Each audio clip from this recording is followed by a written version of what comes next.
Of all the technologies Batman uses, there's one that's gotten him out of more tight spots than any other: his utility belt. Hasn't every kid who read these comic books had a utility belt? Didn't you have a utility belt when you were a kid?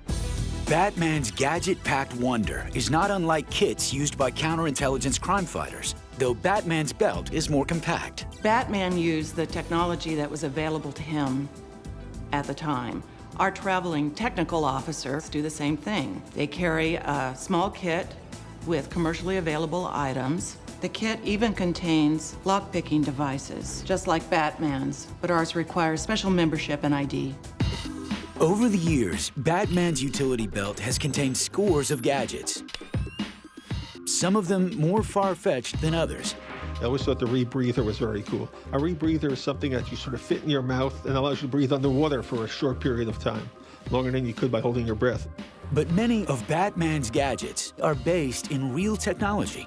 Take, for instance, his flexible fiber optic periscope. Fiber optics are very common materials now. You can see them in a lot of kid toys. They're the nice little glass fibers at the end that shine the lights out the end. And basically what you do is bend light. Then as the light tries to bounce out of the tube, it actually reflects back in. We call this total internal reflection. The light stays inside the device. Even if you bend it through a fairly sharp angle or curve, it's the properties of the material it's made out of that keeps the light inside the fiber. And so you can take this periscope made out of fiber optics and bend it around corners and twist it around as much as you need to get where you want to look, and the light coming in one end will come out the other, and you can see what you're looking at. It's you, isn't it? The other kids won't believe me. Of course, other tools in Batman's belt are more lethal. His thermite bombs work like hand grenades do. What Batman would be very successful at is getting through doors, windows.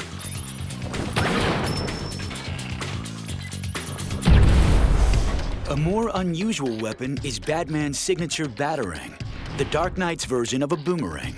The Batarang was always my favorite. I always thought that was the coolest. Every kid in their own home was sitting there trying to build their own Batarang and see if they work. Each arm of a real boomerang is contoured like an airplane wing. When thrown, the rotating airfoils help give the device lift, similar to the way propellers lift a helicopter.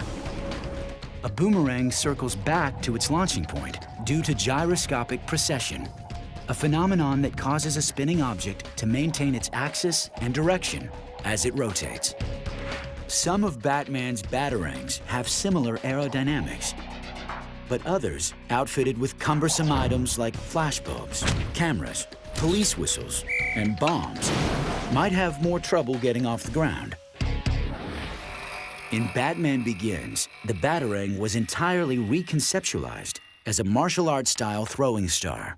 The Batarang was a very early piece of equipment of Batman's, and we felt it was very important to sort of make that part of his belt, but it had to be a very high-tech version of it, so it's smaller, but it's still a pretty lethal weapon. My bats lost away. Bats frighten me. It's time my enemies shared my dread.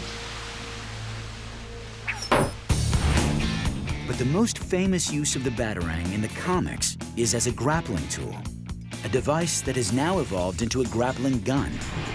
And like many others, this technology is anchored solidly in science. To have the grappling hook reach the top of the building, this is relatively easy.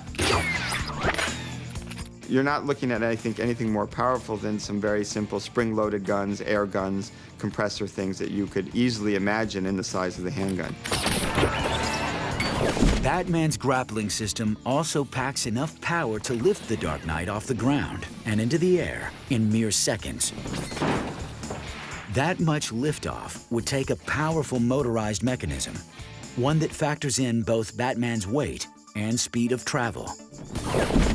If you look in the movie and estimate the speeds he's going up, you're looking at a power that's around 5,000 watts. To put that in perspective, typical light bulbs are 60 or 100 watts.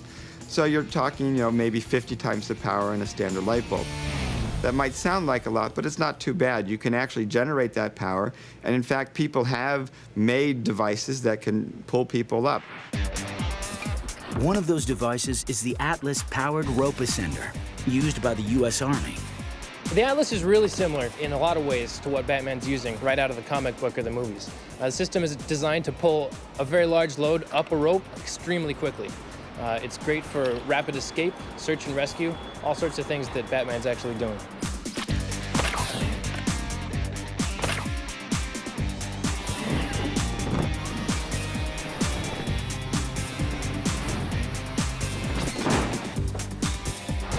The Atlas also lets its user do a controlled descent down the side of a building or mountain. And its mechanism is relatively simple. It's a lot like a capstan winch on a sailboat. And the capstan basically gives you a very strong circumferential grip around something round when you apply a load to the rope. To engage the rope, you simply wrap it around that capstan winch mechanism in the device, close the lid, and pull the trigger. To operate it, it's like a portable drill, variable speed trigger. You pull the trigger more, you're going to go up faster. Built for combat search and rescue and other vertical tactical operations, the Atlas can swiftly lift over 500 pounds. So just like Batman's grappling system, carrying 2 people isn't a problem. A fully loaded soldier is always going to weigh at least about 300 pounds. In the infantry, the lightest pack load that men have is about 75 pounds. From there on, it only gets heavier. So we want to be able to accommodate a soldier and a fully loaded pack at all times. Additionally, if you need to use this device for rescue, it makes it so that you can clip yourself and an additional person in and lift them both at the same time. We built more like a truck that's for vertical operations. So this system's rugged, it can be used a lot, it's got very long battery life, and can lift a very high load repeatedly. So this is more of a utilitarian system than what Batman actually has. Batman's utility belt may be the ultimate in compact crime fighting, but the Caped Crusader doesn't always think small. And Batman Tech doesn't get any bigger or cooler than an automobile that's become a pop culture icon. At least tell me what it looks like. Never mind.